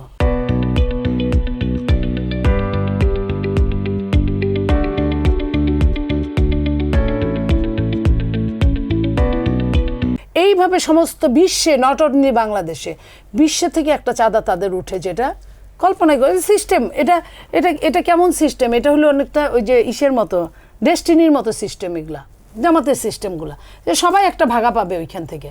বাট বিএনপি তো ওরকম সিস্টেমের রাজনৈতিক দল না। ইসলামিক দৃষ্টিতে যেভাবে রাজনীতি করার লাগে, ওইটাই হলো বিএনপি রাজনীতি। জামাতে কিন্তু এটা ইসলামিক সিস্টেমের রাজনীতি করে না। বিএনপি ইসলামিক দল না, ইসলামকে অন্যভাবে ধারণ করে, ইসলামের সব কিছু মেনে চলে, কিন্তু ব্যবহার করে না। জামাত ব্যবহার করে কিন্তু এটা পালন করে না। মানে ইসলাম ব্যবহার করছে কিন্তু পালন করছে না। বিএনপি পালন করছে কিন্তু ব্যবহার করছে না। এই জায়গায় জামাতের সঙ্গে আমাদের বড় পার্থক্য। কারণ ইসলাম কোথাও বলে নাই তুমি রেশিও অনুযায়ী প্রতি মাসে টাকা নিবা, ইসলামিক কথাটা বলে নাই, কিন্তু জামাত এটা করে। এবং এইখানে বুকে হাত দিয়ে কেউ বলতে পারবে না এটা করে না। আমি 2019 সালে কয়েকটা দেশে আমি সেমিনারে গিয়েছিলাম, ইউরোপে। ওইখানে জামাতের এক ছেলে আমার সাথে সেমিনারে ছিল। তাকে বললাম যে তোমাদের কি অবস্থা এখানে? বলে যে আপা খুব ভালো আছি, এইখানে 35, আমি কতজন এখানে? 35,000। 19 সালের প্রথম দিকে, জানুয়ারি ফেব্রুয়ারিতে, বলে 35,000। তো আমি বললাম যে এরা কিভাবে তোমাদের টাকাটা আসে? বলে যে এরা প্রত্যেকেই 5% তাদের ইনকামের আমাদের এখানে দেয়। আপনি 35,000 দিয়ে যদি সর্বনিম্ন 100-200 পাউন্ড দিয়ে আপনি গুণন দেন, আপনার টাকা অঙ্ক আপনার নর্মাল ক্যালকুলেটরে ধরবে না। তো এই টাকা তারা কি করে? তারা লবিস্ট রাখে, তারা সব কিছু। আমি তাদের দলের একটা সিস্টেম, এটা আমি সিস্টেমটা বললাম। আমি জেনে বলছি না, জেনে সিস্টেমটাকে আপনি বলিনি। চাঁদাবাজি বলতে পারেন না। এটা চাঁদাবাজি। আমি আপনার কারণ কাছে এটা একটু এক ব্যাখ্যা জানতে চাইবো এই কারণ বিষয়ে। আমি অবশ্যই। ঘুষখোরও তো যদি ঘুষখোর না হয়, ঘুষ চাইলেও দিয়ে তো বলবো। চাকরি প্রমোশন হওয়ার কথা না, কিন্তু মানুষ এটা এখন সিস্টেম হয়ে গেছে। তাহলে ওইটাও এক ধরনের ঘুষের আওতায়, যেটা মান্থলি পেমেন্ট। জামাত যারা করে তারা সবচেয়ে ভালো ভালো জায়গায় আছে, এবং সবচেয়ে আমার কোনো এক আত্মীয় আছে যে নর্মাল বেতন যদি পাইতো, তার 1-1.5 লাখের বেশি বেতন হওয়ার কথা না, তার যে শিক্ষা, সে 4 লাখ 4.5 লাখ বিভিন্ন বড় বড় জায়গার পিডিসে, বড় বড় জায়গার, সেটা তার কিন্তু তার যোগ্যতার শিক্ষাগত ওই যোগ্যতা তার চেয়ে অনেক বেশি শিক্ষাগত যোগ্যতায় রাস্তাঘাটে ফেফে করে ঘুরে বেড়াইতেছে। সত্যি কথা বললাম, অনেক বেশি ঘুরে বেড়াইতেছে, কিন্তু তার তো জ্যাক আছে, ওদের তো জ্যাক নাই। তার জ্যাকটা এরকম, তার কাছ থেকে তো টাকা নেয় না, কিন্তু ওই যে মাসে মাসে সে 4 লাখ 4.5 লাখ টাকা যদি বেতন পায়, মাসে মাসে 20,000 দেয়, 20,500 দেয়, মানে আপনার লাখে 5,000। মানে জ্যাকটা মেনটেন করার জন্য সেটা বলতে চাচ্ছেন? জ্যাকটা মেনটেন না, তারা জামাতই করে। জামাত অন্য কাউকে দিবে না। আপনি যদি ওখানে নিজস্ব মারা লোক যান, ছাড়া। আপনাকে সে জামাত না হওয়া পর্যন্ত চাকরি দিবে না, আচ্ছা। আপনাকে প্রমোশন দিবে না, তারা ওইটাই মেনটেন করে। আমার কথা হলো, আমি কিন্তু নেগেটিভলি বলছি না, আইন কি বলে আমি সেইভাবে বলছি। আপনি আমাকে ছোটখাটো চাঁদাবাজি বলতেছেন, এটারে কি বলে? এটা কি হাদিয়া বলে? জামাত যেটা করে ওটাকে হাদিয়া বলে, বিএনপি যেটা করে ওটা চাঁদাবাজি বলে, আর এনসিপি যেটা করে ওটারে কি বলে, ইংরেজিতে কি বলে আমি ভুলে গেলাম, ডোনেশন বলে, বুঝছেন তো? বিএনপির চাঁদা কেন জামাতের কাছে হাদিয়া হয়ে যাচ্ছে, এবং নীলুফা চৌধুরী মনির বক্তব্যে একটু ব্যাখ্যা জানতে চাই এটা আপনার উনি কাছে। ভুল ব্যাখ্যা দিয়েছেন, আবার নিজে স্বীকার করেছেন এটা সিস্টেম। আমি ধন্যবাদ জানাই যে আপনি আলোচনার জামাতের এক প্রান্তে system এসে এটা। জামাতের সিস্টেমকে তুলে ধরেছেন। তাহলে আপনার স্টার্ন আপনি নিজেই চেঞ্জ করেছেন। আমি একটা কথা বলি, আপা বলেছেন যে আমরা ব্যাংক, হাসপাতাল এগুলো দখল করেছি। কার ব্যাংক, কার হাসপাতাল দখল করলো? জারি হোক। আমাকে বুঝতে হবে, বিএনপির যুব দলের নেতা নয়ন প্রকাশ্য অস্ত্র নিয়ে ইসলামী ব্যাংক দখল করতে গিয়েছিল লোকজনে। সেখানে ব্যাংকের গ্রাহক এবং ব্যাংকের অফিসাররা তাদেরকে প্রতিহত করেছে। বরঞ্চ জামাত নিয়ন্ত্রিত, জামাত প্রতিষ্ঠিত, জামাতের সাথে রিলেটেড ব্যক্তিরা যে ব্যাংক প্রতিষ্ঠিত করেছিল, যে ব্যাংকটা বাংলাদেশের সবচেয়ে বড় ব্যাংক হয়েছিল, এস আলম এবং আওয়ামী লীগের দোসররা এটাকে কি করে দিয়েছে, নিঃশেষ করে দিয়েছে। এটার পরে এসে আবার যখন 5ই আগস্ট আসলো, আপারা তখন চিন্তা করলো যে আপারা হয়তো এটা দলীয় সিদ্ধান্ত না, দলের কতিপয় ব্যক্তিরা এটাকে দখলের চেষ্টা করে নয়নকে পাঠিয়ে, প্রকাশ্য ছবি আছে এবং সেখানে তার বিরুদ্ধে মামলা হয়েছে। সেই ব্যাংক দখল করতে যে না পারার কারণে এটাকে বলে জামাত দখল করে নিয়েছে। 1 2 নাম্বার কথা হচ্ছে যে জামাতের তো দলীয় কোনো হাসপাতাল নেই, নেই। জামাতের ব্যক্তিরাই কি করে, বিভিন্ন জিনিস প্রতিষ্ঠিত করে, সেখানে তাদের লোকদেরকে তারা প্রোভাইড করবে, এটাই স্বাভাবিক। আমি কি আমার ভাই, আমার আপনজনকে কি জব দিব না? হ্যাঁ, অবশ্যই। যদি অন্য কেউ যোগ্য হয়, প্রতিযোগিতামূলক পরীক্ষায় তারাও আসে, এখানে একটা সিস্টেম ডেভেলপ করা আছে, সেই সিস্টেমের ভিত্তিতে জব পায়। এখানে তো কাউকে মানে বাড়ির থেকে ডেকে নিয়ে আসে চাকরি দেওয়া হয় না। এরপরে আমি যে জায়গাটা বলতে চাই যে সিস্টেমকে আপনি ব্লেম হিসেবে দিতে পারেন। পরবর্তীতে আপনারা যখন ক্ষমতায় আসবেন তখন বেকারদের, মানে যারা বেকার আছেন, এটা বলবো, তখন জামাত না হলে কি চাকরি দেবেন না? একটু পরে এই পয়েন্টটা আপনি আমাকে আবার একটা জিজ্ঞেস করবেন। তবে আমি আবার এই যেটা বাংলাদেশ জামাত ইসলামীর যে রাজনৈতিক সিস্টেম রয়েছে, সাংগঠনিক সিস্টেম রয়েছে, এই সিস্টেমটাই হচ্ছে এরকম যে আমরা প্রতিটা নেতা, কর্মী, রোকন যারা আছে, প্রত্যেকটা লেভেলের মানুষরা যার যা তৌফিক আছে সেই তৌফিক অনুযায়ী জামাত ইসলামীকে কী করে, কন্ট্রিবিউট করে। দলীয় টাকা দিয়েই আমরা এই দল পরিচালনা করি। 1 দ্বিতীয় হচ্ছে, এই টাকাটা কি শুধু জামাতের দলের জন্য খরচ হয়? না, তা হয়নি। আপনি দেখেন 5ই আগস্টের পরে যে বিশাল জনগোষ্ঠী একটা বিপদের ভিতরে পড়ে গেল, হাসপাতালে কান্নার রোল পড়ে গেল, শহীদ পরিবারের কান্নার রোল পড়ে, প্রতিটা শহীদ পরিবারকে জামাত 2 লক্ষ করে টাকা দিয়েছে। প্রতিটা হাসপাতালে যে আমিরে জামাত টাকা দিয়েছে, নৌকা ডুবি হলে দিয়ে যে, হিন্দু বৌদ্ধ খ্রিস্টান এখানে ভেদাভেদ হয় নাই, পঞ্চগড়ে হিন্দুদেরকে আমিরে জামাত যে টাকা দিয়ে আসছেন। কাজেই আমরা এই আমাদের দলীয় টাকাগুলো এবং এইগুলো দেশ জনগণের কল্যাণের জন্য দিই। কোভিড-19 ভিতরে যখন মানুষ দাফন করতে চাচ্ছিল না, অক্সিজেন সিলিন্ডার, আমরা হাজার হাজার অক্সিজেন সিলিন্ডার মানে ম্যানেজ করে আমরা এগুলো মানুষের বাড়িতে দিয়ে আসছি, তাদের দাফন কাফনে অংশগ্রহণ করছি। আমাদের ফ্রি অ্যাম্বুলেন্স সার্ভিস রয়েছে, এটার মাধ্যম দিয়ে আমরা অল্প দামে তাদেরকে মানে নাগরিক সেবা দিচ্ছি, দাফন কাফনের সেবা দিচ্ছি। তার মানে জামাত তার নিজস্ব অর্থ দিয়েই এই মানবতার কল্যাণ করে। এই জামাত যদি তাদের নিজস্ব অর্থ দিয়ে জনগণের কল্যাণ করতে পারে, সেই জামাত যদি রাষ্ট্রীয় ক্ষমতায় যায়, তাহলে জনগণের এই কল্যাণটা যে 100% নিশ্চিত হবে, এটার প্র্যাকটিস জামাত করে একটা মডেল হিসেবে মানুষের কাছে দিচ্ছে। আপনি যে প্রশ্নটা করেছিলেন সেটার আমি উত্তর দিবেন, এর সাথে একটু যোগ করতে চাচ্ছি। আমি প্রশ্নটুকু আগে উত্তর নিয়ে নেন। সেটা হচ্ছে যে জামাত ক্ষমতায় গেলে কাদেরকে চাকরি দেবে? জামাত ক্ষমতায় গেলে বাংলাদেশে প্রচলিত পদ্ধতিতে সমস্ত জায়গায় যে নিয়োগের যে মানে বিধিবিধান রয়েছে, এই বিধিবিধান অনুযায়ী নিয়োগ দেওয়া হবে। এখানে কোনো মানে ভবন থেকে তালিকা পাঠিয়ে কোনো চাকরি জামাত ইসলামীর হবে না।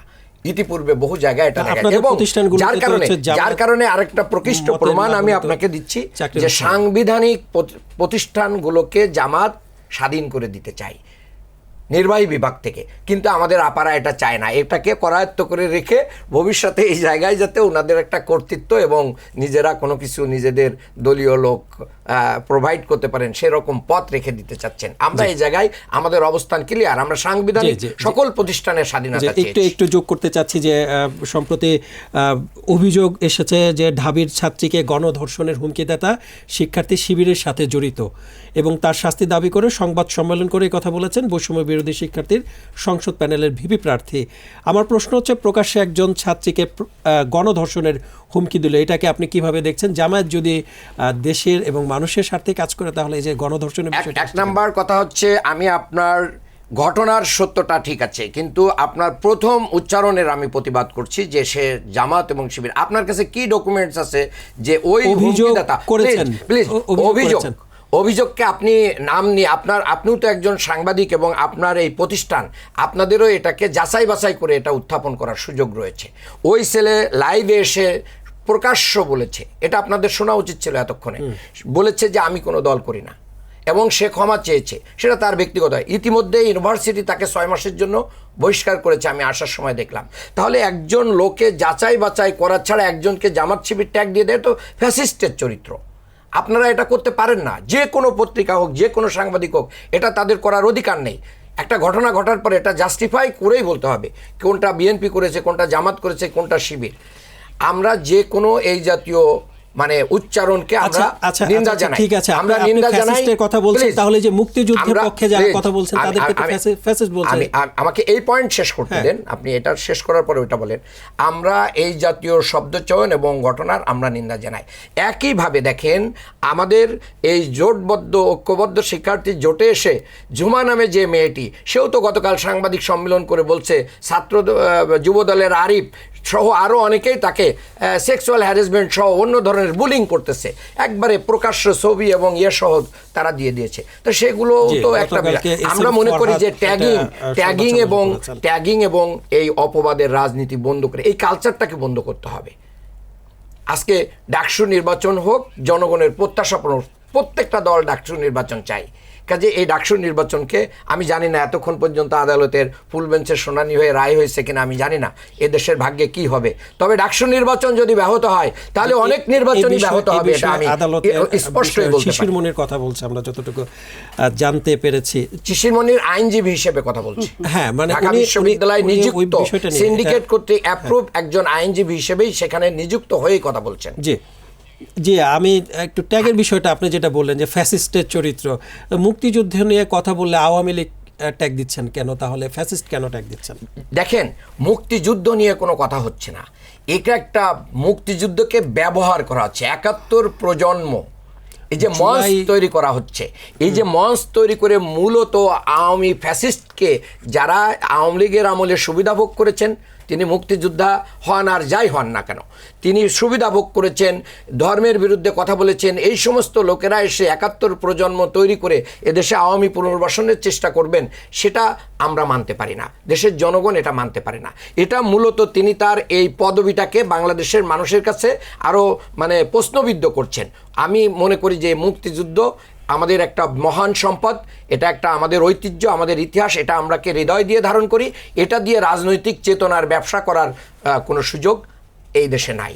না, একজন আমরা দেখছি যে বিএনপি নেতা, বিএনপি চেয়ারপারসন উপদেষ্টা ফজলুর রহমান, তাকে রাজাকার বলে উনি মুক্তিযুদ্ধের পক্ষে কথা বলেছেন এবং ওনাকে রাজাকার বলে সম্বোধন করা হয়েছিল মিছিল স্লোগানগুলো। কে করেছে?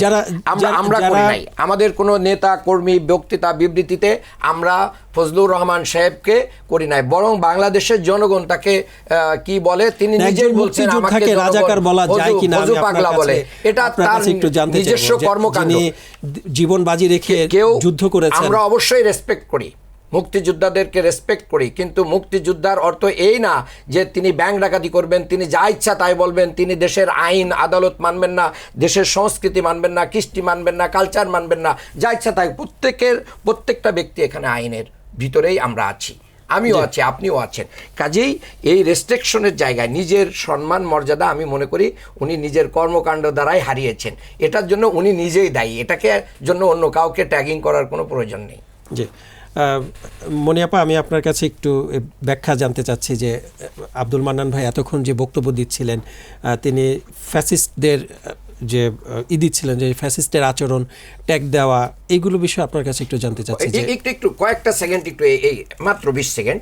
সেটা হচ্ছে আরও একটা জিনিস, এই যে মানে ডাকসু নির্বাচন নিয়ে যে আদালতে অভিযুক্ত আছে এস এম ফরহাদ, এই অরিজিনাল এস এম ফরহাদ আজকে ভিডিও দিয়েছে, তার বাড়ি সাতক্ষীরায়, সে এই একই হলে ছিল, সেই হচ্ছে এই আওয়ামী লীগের পদবি ধারণ করেছিল এবং পরবর্তীতে এই জুলাই গণ অভ্যুত্থানে সে পদত্যাগ করে বিদ্রোহী হয়ে এই জুলাই গণ অভ্যুত্থানে অংশগ্রহণ করেছে। তাহলে একজনের নাম, ওই যে ট্রাইব্যুনালে যেরকম মানে কসাই কাদের মোল্লা বানিয়ে, তারপরে দেলু রাজাকারকে দেলোয়ার সাইদি বানিয়ে যেরকম বিচার, সেই একই ট্যাগিংটা এখনও শুরু হয়েছে। এরপরে জিজ্ঞেস করেন।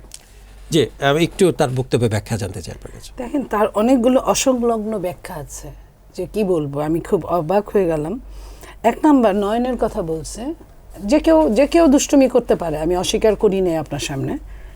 একটা মানুষের শেষ পর্যন্ত বিচার শেষ না হওয়া পর্যন্ত কিছু বলা যায় না। যদি বিচারের কাজ করা যায়, অপরাধী বলা যায় না, অপরাধী বলা যায় না, সেটা আগে বিচার হোক, তদন্ত সাপেক্ষে বিচার হিসেবে। পত্রিকায় তো অনেকের নামে অনেক কথা আছে, অনেকের নামে, আমরা তো এটা বলি না।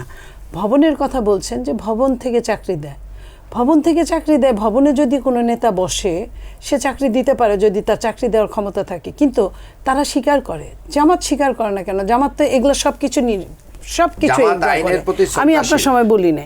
এখন জামাত কি করে? জামাত কোনো একটা জায়গায় যখন নিজের লোক না পায়, পিয়নকে ম্যানেজার বানায় দেয়। এটাও আছে বাংলাদেশেই এখনই। তো এই অবস্থা করে সবগুলো তারা দখল করেছে, সমস্ত কিছু। এই যে আমি আপনাকে বললাম যে এই যে চাঁদাবাজি, তারা যে প্রাতিষ্ঠানিকভাবে চাঁদাবাজি করে, এটা নিয়ে কিন্তু কেউ কথা বলছে না। অথচ দেখেন, তারা এই যে ফরহাদ ছেলেটাকে নিয়ে কথা বললো, এখন ফরহাদ কিছুই না, কিন্তু ফরহাদকে কিন্তু তারা ছেড়েও দিবে না, তারা ঠিকই তুলবে। আপনার এই যে শিশির মনির, সে তো ছাত্র শিবিরের নেতা ছিল, সে যখন ফরহাদের মামলার আসামিদের পক্ষ হয়ে ওকালতি করলো, তখনই বোঝা উচিত ছিল সেই খুদ স্বৈরাচার নিজে বুঝে নেয় যে সে যে কাক হয়ে কুকিলের বাচ্চা পালছে সবগুলো। এই ফরহাদকে কে মেরেছে? আজকে যদি বলি যে ছাত্রলীগের ট্যাগের কথা আপনি বলেন, ছাত্রলীগের ট্যাগ নিয়ে যারা ছাত্রলীগ করেছে, ওইখান থেকে ফিরে এসে কেউ শিবির করেছে, কেউ এনসিপি করছে, শিবিরের ডাকসুতে ইলেকশন করছে। ছাত্রদল কখনোই নিজের দল রেখে অন্য দলে যায় না, কখনোই যায় না। সেটা শিবিরের কেউ আসতে, আচ্ছা কি বলে, ছাত্রলীগের কেউ আসতে পারে, কিন্তু ছাত্রদল কোনোখানে গিয়ে আশ্রয় নিয়ে আকাম কুকাম করে তারপরে কিন্তু আবার নিজের ঘরে ফিরে আসে না। তাইলে আমি যদি হেলমেট বাহিনীর যদি বিচার করি, আমি যদি আপনার হাতুড়ি বাহিনীর যদি বিচার করি, আমি যদি ছাত্রলীগকে যদি ফ্যাসিস্ট বলি, তাহলে সেই ছাত্রলীগ, সেই হেলমেট বাহিনী, সেই হাতুড়ি বাহিনী এখন যারা আসছে এইখানে, এদের বিচার হবে না কেন? ওইখানে মারছে তো এখন দেখা যায় ওরাই বেশি মারছে, ওই পদধারীরাই ওই আবরারের খুন করছে, কারণ তাদের কাছে একটা খুন দরকার ছিল। আবরারের মতো 5 ওয়াক্ত নামাজ পড়া একটা ছেলেকে শিবিরের ট্যাগ লাগানো দরকার ছিল। শিবিরের ট্যাগ লাগায় একজন নিরপেক্ষ ছেলেকে মারতে খুব সহজ ছিল। তো এই যে নিজেদের যে এই যে মেটিকুলাস পদ্ধতি না কি পদ্ধতি বলে, এই পদ্ধতিতে মেরে এখন তো দিনের মতো সব বের হয়ে আসতেছে। এখন তো সব, তো এই যে জামাত শিবিরের যে ছেলেরা ছাত্রলীগ করতো, তারা যে এখন ডাকসুতে দাঁড়াইছে, তারা কি ছাত্রলীগ ছেড়ে আসছে? কোনোখানে প্রমাণ আছে? আমার নিয়ম কি, আমি যদি আগে একটা দল করি, ওই দল থেকে আমি পদত্যাগ করে তারপরে একটা নতুন দলে জয়েন করব? আপনার কি নাম, কি সালমান না কি নাম, সেই ছেলে নিয়ে তো দুনিয়ার কথা, সে তো ছাত্রলীগ করতো। তো সে যে এই সম্পূর্ণ আন্দোলনের সময়টা যেভাবে যার যার সাথে কাজ করছে, এটা আমার কথা না। জুলকারনাইন শাহের বলেন, বিভিন্ন সাংবাদিক, ন্যাশনাল ইন্টারন্যাশনাল যারাই যে ইউটিউবার, তারাই তো বলতেছে যে তারা কার কার সাথে কাজ করছে, কিভাবে কাজ করছে। তাহলে এরা তো ছাত্রলীগের ট্যাগ নিয়ে বড় হয়েছে, তাহলে ছাত্রলীগের বিচার হলে এদের কেন বিচার হবে না? সাদ্দাম যদি লুকায় থাকতে পারে, ছাত্রলীগের অন্য নেতারা যদি, রব্বানিরা যদি লুকায় থাকতে পারে, এরা কেন লুকায় থাকবে না? এরা কেন প্রকাশ্য দিবালোকে যে আস্ফালন করবে? আমি তো মনে করি যে তাদের আগে বিচার হওয়া উচিত, মুনাফেকের বিচার আরো বেশি আগে হওয়া উচিত। হ্যাঁ ঠিক আছে, একটা সময় মৃত্যুর পথযাত্রীর কাছে সবকিছু হালাল, ঠিক আছে, কিন্তু কেন হালাল এটা তো আমাকে খোলাসা করতে হবে, ক্লিয়ার করতে হবে। আপনার মনে পড়ে যে সার্জিসের মতো একটা ছেলে, সে শেখ মুজিবকে নিয়ে কি বক্তৃতাটা দিছে, একদম জাতির জনক, বঙ্গবন্ধুর এই হয়েছে ওই হয়েছে, মুস্তাক কিভাবে মারছে, নেত্রী আপনাকে এখন বুঝতে হবে। অথচ সে যে সেই মুস্তাকের চরিত্রে, সেটা কিন্তু সে বুঝায় নাই। তো এই ছেলেগুলোকে যারা নষ্ট করলো, এরা তো একটা শিশু যখন জন্মগ্রহণ করে, সাদা পাতার মতো জন্মগ্রহণ করে, তার উপর যে ছাপটা ফেলবেন, সে সেইভাবেই মানুষ হবে। ডাকাতের ঘরে মানুষ হলে সে ডাকাত হবে, ডাকাতের সন্তান যদি বিচারপতির ঘরে মানুষ হয়, সে যে বিচারপতি হবে। এবং আপনার এই খারাপ মানুষগুলো যখন, এরা তো মুনাফেক ছিল না, এদেরকে মুনাফেককে ট্রেনিং দিয়ে মুনাফেক বানানো হয়েছে। এই মুনাফেকদের এদের বিচার যারা বানিয়েছে, আপনি এখন তাদের দলেই তারা ভিড়ে ভিড়ে যাচ্ছে। এখন আপনি মনে করেন সার্জিসটা একটা দল বানিয়েছে, আপনার শিবিরের ছেলেরা আবার ঘরে ফিরে এসছে, ঘরের ছেলে ঘরে ফিরে এসেছে। আপনি দেখেন যে ছাত্রলীগ সবই করতো, মেয়েগুলোও করতো। শিবিরের মতো দলে ঘুমটা ছাড়া কোনো মেয়েকে তো চিন্তাই করা যায় না, অথচ ডাকসুর যারা দাঁড়াইছে আপনি খেয়াল করছেন? গতকালকে আমরা একটা খেয়াল করছেন? আমি এই জিনিসগুলা যেটাই হোক না কেন, আমি তাদেরকেও দেখেছি, আমি ছবি দেখেই তো কথা বলছি একজন নারী হিসেবে। আমার কিন্তু এটা নিয়ে কোনো মাথা ব্যথা নাই, পোশাক নিয়ে আমার কোনো মাথা ব্যথা নাই, কিন্তু তাদেরকে আমরা যেভাবে অভ্যস্ত দেখে, আমি সেই কথাটা বলছি। তাহলে এখন দেখেন যে আমি এইটাই বলেছি যে তারা ধর্মকে কেন্দ্র করে রাজনীতি করে, ধর্ম পালন করে না। আর আমরা ধর্মকে পালন করি, কিন্তু ধর্মকে ব্যবহার করে রাজনীতি করি না। এইখানেই হচ্ছে তাদের সঙ্গে আমাদের একটা মস্ত বড় পার্থক্য। ডক্টর আব্দুল মান্নান, একটু জানতে চাইব যে গুপ্ত রাজনীতির সাথে আপনারা কেন জড়িত? না, এটা আমাদের প্রতি অপবাদ। আমাদের কোনো নেতা কর্মী গুপ্ত রাজনীতির সাথে জড়িত নয়। আপনাকে বুঝতে হবে, ঢাকা বিশ্ববিদ্যালয়ে যে বিভীষিকাময় অবস্থা ছিল, সেই ঢাকা বিশ্ববিদ্যালয়ে ঘোষণা দিয়ে ছাত্র শিবির করেন বা ছাত্রদল করেন, বিশ্ববিদ্যালয় থেকেছে, হলে থেকেছে, এরকম কোনো দল করার গত 15 বছরে এটার কোনো পরিবেশ ছিল না। আমরা আমাদের সমস্ত কার্যক্রম কিন্তু বিশ্ববিদ্যালয়ের বাইরে এসে আমাদের সেই কার্যক্রমগুলো, ছাত্র শিবিরের অসংখ্য মিছিল, মিটিং, কর্মসূচি আপনারা ফ্যাসিস্ট বিরোধী দেখেছেন। এরপরে যখন ফ্যাসিস্টের বিরুদ্ধে বৈষম্য বিরোধী আন্দোলন থেকে শুরু করে অন্য অন্য আন্দোলন হয়েছে, প্রতিটা জায়গায় ছাত্র শিবির কী করেছে, ভূমিকা রেখেছে। সাদিক কায়ুম, ফরহাদরা এই জুলাই গণ অভ্যুত্থানের যে নায়ক এবং বিভিন্ন জায়গায় যে তারা বিরচিত ভূমিকা রেখেছেন, এটা তো প্রতিষ্ঠিত, এটাকে প্রশ্নবিদ্ধ করার তো কোনো একসময় গণমাধ্যম এবং পত্রিকার রিপোর্টগুলোতে এসেছে তারা ছাত্রলীগের রাজনীতি এবং স্লোগান পর্যন্ত দিয়েছেন। বাংলাদেশে ওই সময়ে ঢাকা বিশ্ববিদ্যালয়ে গত 15 বছরে ছাত্রলীগের গেস্ট রুমে যায় নাই, মিছিলে যায় নাই, এরকম কেউ নাই। কাজেই এই বাধ্য করা জিনিসটাকে একটা জায়গায়, আর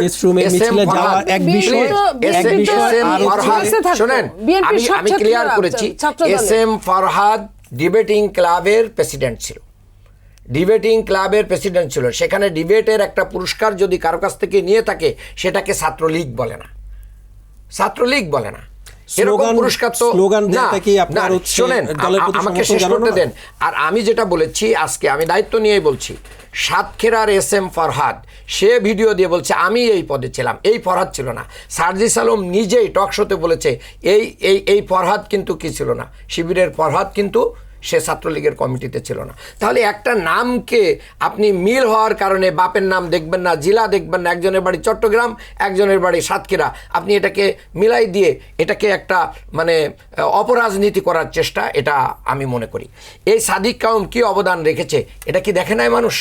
আজকে আপা বলছেন সেটা যে তো জুলাইয়ের কথা বলছেন, তার আগের কথা আমি বলছি যে তারা তো এক সময় হলে থাকতে হ্যাঁ, স্বীকার তারা করছি না, ডিবেটিং সেই ক্লাব রাজনীতির সহ সাথে জড়িত আমি মনে ছিলেন। করি আমাদের ভাইয়েরা ডিবেটিং ক্লাব সহ সোশ্যাল বহু অ্যাক্টিভিটিজের মাধ্যম দিয়ে তারা সেখানে নীরবে নিভৃতে কি করেছে, ছাত্রদের জন্য কল্যাণের কাজ করেছে তারা। এবং 71-এর পর থেকে এই পর্যন্ত ছাত্র শিবিরের যতগুলো বিশ্ববিদ্যালয় কমিটি আমি আছে একটা লাইন বলতে চাই, মাঝখানে একটা লাইন বলতে, একটা লাইন বলতে চাই। আমি রাষ্ট্রপক্ষ সমর্থন একটা লাইন বলতে চাই। শোনেন, শয়তান আল্লাহর শ্রেষ্ঠ ফেরেশতা ছিল, সব কিছুতে সে অ্যাডভান্স ছিল, সবার চেয়ে, সব ফেরেশতাদের চেয়ে। একটা জায়গায় আল্লাহকে, নবীজিকে সেজদা দেয় নাই, এই সেজদা না দেওয়ার জন্য সে শয়তান হয়ে গেছে। তো শয়তানের পরে কিন্তু তার আর কোনো ডেফিনেশন থাকার কথা না।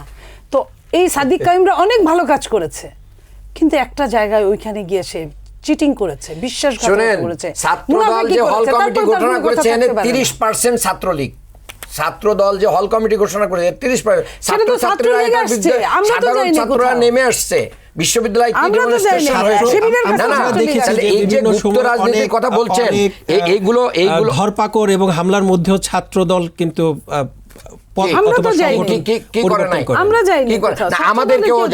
আমাদেরকেও যায় নাই, এটাকে ট্যাগ দেওয়া হচ্ছে, ট্যাগিং দেওয়া হচ্ছে। ওই যে বললাম বাড়ি এক জায়গায়, নামের মিল, এইগুলো দিয়ে ট্যাগিং করে আমাদের ছেলেগুলোকে কি করা হচ্ছে, এখানে 2025 সালে ট্যাগিং দেওয়া যায় না, মান্নান, 2025 সালে যায় না। 1 বছর পরে এসে আপনি যদি আবার সেই ফ্যাসিস্টের রাজনীতিতে ফিরে যান, আমরা এদেশের উন্নয়ন কবে করব? আমরা কি ব্যাক গিয়ারে চালাবো গাড়ি, না আমরা সামনের দিকে যাব? কাজেই এগুলো নিয়ে আলোচনা করেন না, এগুলো নিয়ে আলোচনা করলে নিজেদের আরো বেশি কেসে কুটে সাপ বের হয়ে যাবে, এগুলোতে যাওয়ার কোনো দরকার নেই। আর ধর্ম ব্যবসার কথা বলেছেন আপা, ধর্ম ব্যবসা, আমরা ধর্ম ভিত্তিক রাজনীতি করি, আমরা ধর্ম ব্যবসা করি না।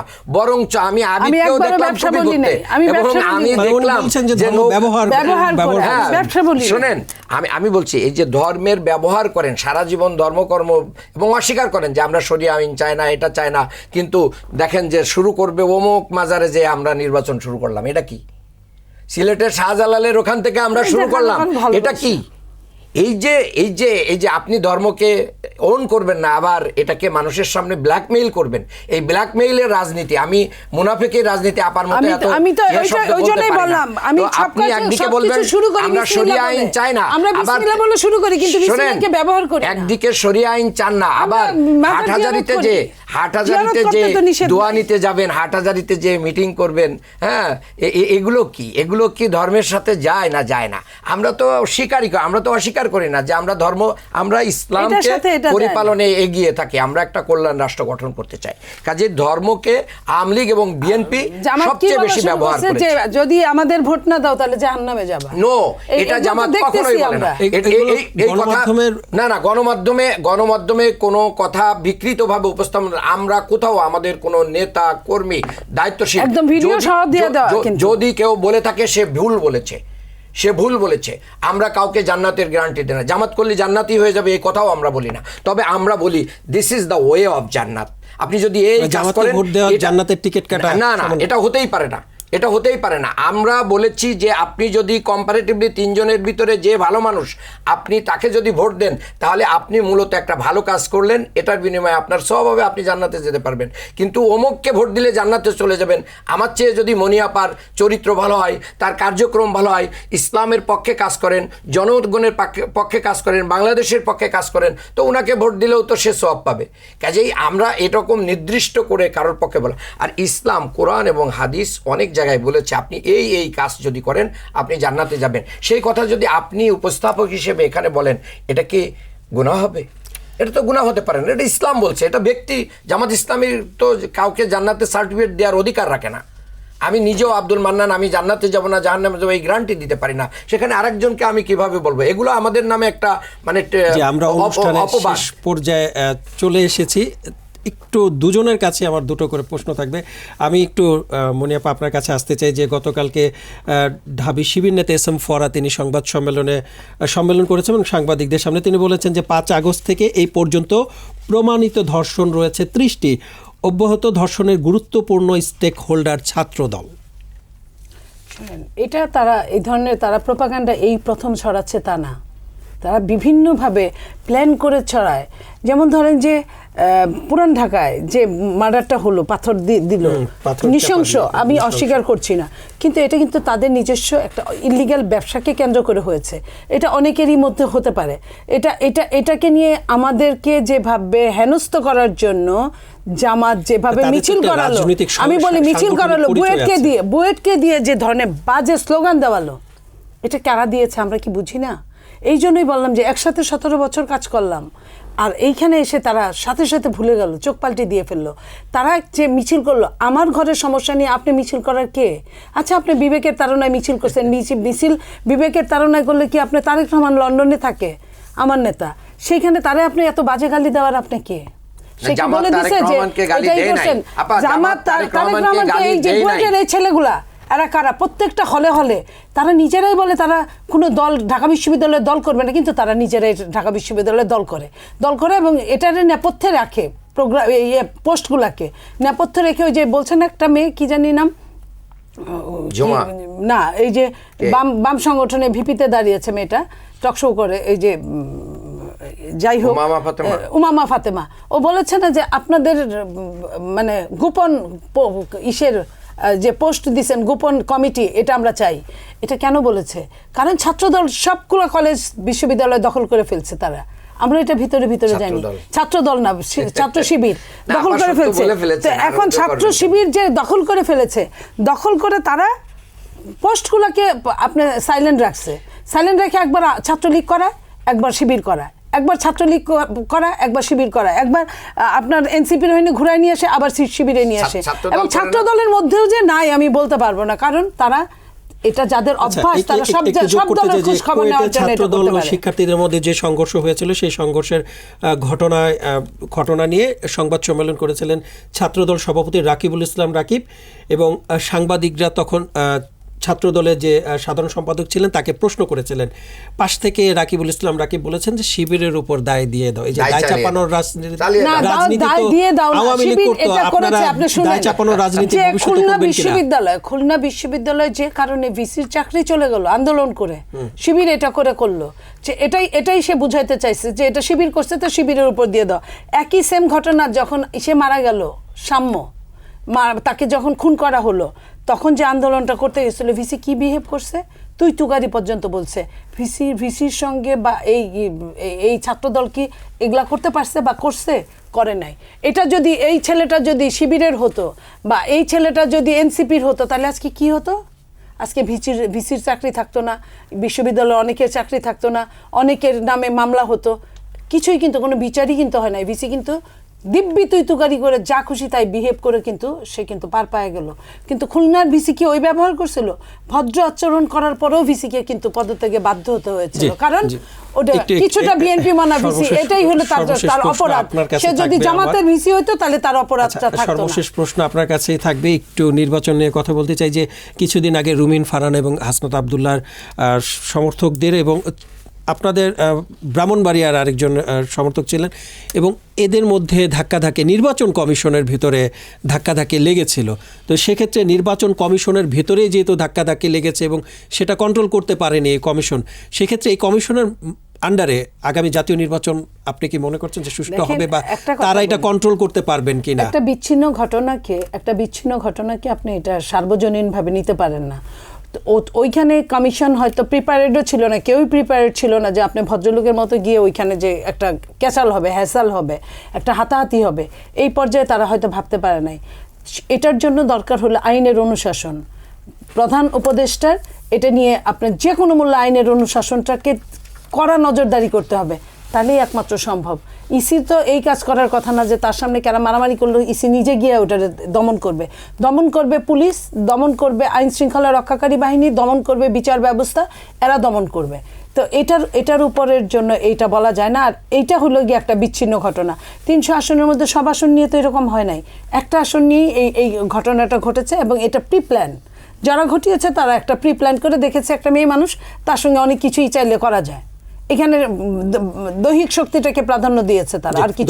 ধন্যবাদ আপনাকে। শেষ প্রশ্ন আব্দুল মান্নান আপনার কাছে করতে চাই, যে এই ঘটনায় দুপক্ষের মধ্যে যে ভাষা বিনিময় হয়েছে, রুমিন ফারহানা হাসনাত আব্দুল্লাহকে কটূক্তি করেছেন এবং হাসনাত আবদুল্লাহর সমর্থকরা রুমিন ফারহানাকে কটূক্তি করেছেন। প্রশ্ন করতে চাই যে এ ধরনের ভাষা রাজনীতিতে ব্যবহার করা যাবে কিনা? না, প্রশ্নই আসে না। কারোর বিরুদ্ধে আমরা এই জাতীয় অশালীন বক্তব্য, সেটা যে দলই করুক, আমরা এটা গ্রহণ করতে পারি না, নাম্বার 1।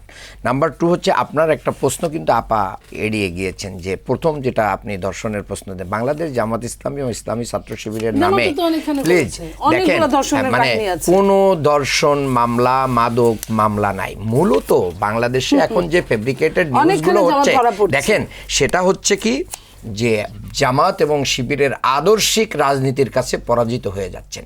এই ঢাকা বিশ্ববিদ্যালয়ে 5ই আগস্টের পরে ইসলামী ছাত্র শিবির যতগুলো কল্যাণকামী কাজ করেছে, সায়েন্স ফেস্ট থেকে শুরু করে নিয়ে এই জুলাইয়ের চেতনাকে শুরু করে নিয়ে, শুনেন সেখানে আপনাদের সালাউদ্দিন কাদের চৌধুরী সাহেবের ছবি ছিল, রাজাকারদের ছবি না, সেটা বলা হয়েছে, এটা এক্সাম্পল ছিল। আপনারা বাংলাদেশকে ধারণ করেন। আপনাদের ম্যাডাম তো দাড়িপাল্লায় ভোট চাইছেন, সেই রেকর্ডও তো আছে। এই সায়েদি নিজামি মুজাহিদের মানে মুক্তি চেয়েছেন ম্যাডাম, সেটাও তো আছে। এটাকে কি করবেন? সেই রাজাকারদের সাথেই তো আপনারা ঘর সংসার করেছেন, ফ্ল্যাগ তুলে দিয়েছেন। কাজেই এটা অস্বীকার করতে পারবেন না। হ্যাঁ, তাহলে ওইগুলোকে আপনাকে ওন করেই রাজনীতি করতে হবে, এটা ডিনাই করতে পারবেন না, এটাকে ডিনাই করতে পারবেন না। একটা হচ্ছে ইসলামী ছাত্র শিবির সাম্য হত্যার কিন্তু বিচার চেয়েছে এই তাদের ম্যানিফেস্টোর ভিতরে। আরেকটা কথা হচ্ছে যে আমি আশঙ্কায় আছি, বাংলাদেশের নির্বাচনী ট্রেন স্টার্ট হয়ে গেলে বিএনপির ভিতরে যে আভ্যন্তরীণ মারামারি হবে, এই প্রশাসন সেটা রুখতে পারবে কিনা, কন্ট্রোল করতে পারবে না, এটা নিয়ে আমি চরম শঙ্কায় আছি। এবং এর জন্য নির্বাচন কমিশন এবং স্বরাষ্ট্র মন্ত্রণালয় এবং সমস্ত উপদেষ্টা পরিষদ মিলিয়ে একটা মিটিং করে কৌশল নির্ধারণ করা উচিত, যে ওনারা যেদিন ঘোষণা করবেন এই আন্তঃক্লোহ কিভাবে কন্ট্রোল করবেন। যারা ইতিমধ্যেই 5ই আগস্টের পরে প্রায় 1.5 শতাধিক মানুষকে হত্যা করেছে নিজেদের দলে। একটু ছোট করে জানতে চাই, জামায়াতে নায়েবে আমির বলেছেন সংস্কারবিহীন নির্বাচন মানে নতুন বাংলাদেশ গড়ার বিরুদ্ধে একটি ষড়যন্ত্র। যদি তাই হয় তাহলে এই ষড়যন্ত্র কে করছে, কোনো রাজনৈতিক দল নাকি? একটু আমি এটার উত্তর কিন্তু আগেই দিয়েছি, যে এই যে 2500 কোটি টাকা চলে গেছে ওখানে, 2500 কোটি টাকা থেকে শুরু করে, এটা মানে আওয়ামী দোসর এবং আওয়ামী দোসরদের সাথে আগে যারা একত্রে মানে সম্পর্ক উন্নয়ন করে 15 বছর চলেছে একটা সফল আন্দোলন এই জাতির জন্য, আমরা সবাই মিলে করতে পারি নাই, আমাদের সবার ব্যর্থতা আছে। কিন্তু তার ভিতরে অনেকেই এই সমস্ত ফ্যাসিস্ট এবং তাদের দোসরদের সাথে অন্তরঙ্গ ছিল, তারা এই বিচার এবং সংস্কারকে হতে দিতে চাচ্ছে না। তাহলে আগামী দিনে আদর্শিক রাজনীতির পথ উন্মুক্ত হবে, তাদের এই ভোগ দখল এবং বাণিজ্য লুটপাটের রাজনীতি বন্ধ হবে। সেই জন্যই তারা এটাকে বাধাগ্রস্ত করছে। ধন্যবাদ আপনাকে জনাব আব্দুল মান্নান এবং নীলুফার চৌধুরী মনি, আপনাদেরকে অসংখ্য ধন্যবাদ আমাদের স্টুডিওতে আসার জন্য, আলোচনায় অংশ নেওয়ার জন্য। দর্শক, আপনারা দেখছিলেন আমাদের নিয়মিত অনুষ্ঠান কালের সংলাপ। আজকে আমরা আলোচনা করছিলাম কোন পথে যাচ্ছে দেশ, নির্বাচন নাকি সংঘাত। দর্শক, আবারও দেখা হবে নতুন কালের সংলাপ নিয়ে। সে পর্যন্ত ভালো থাকবেন, সুস্থ থাকবেন, কালের কণ্ঠের সাথেই থাকবেন এই প্রত্যাশায়।